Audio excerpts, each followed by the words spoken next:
Toi aussi, tu trouves que les infos sont trop anxiogènes? Désolée, je vais devoir te donner une réponse de Normand, mais je dis pas qu'elles le sont. Je dis qu'elles pourraient intégrer un peu plus de sujets rassurants. Et pourquoi on dit une réponse de Normand? On va savoir pourquoi.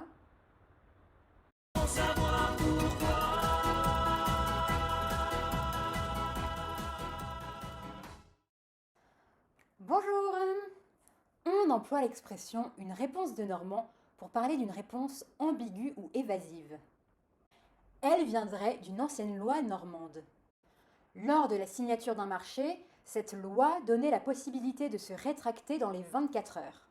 C'est-à-dire que même une fois le contrat signé, il restait 24 heures pour soit laisser le contrat signé, soit tout annuler. Donc, dans la mesure où, au moment de signer, le Normand pouvait toujours se rétracter, une réponse de Normand en fait une réponse pas hyper fiable.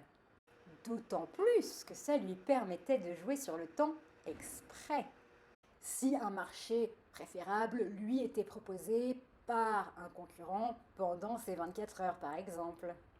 On trouve d'ailleurs des écrits faisant des Normands des personnes rusées, chez des auteurs comme Jean de La Fontaine, Madame de Sévigné ou Balzac.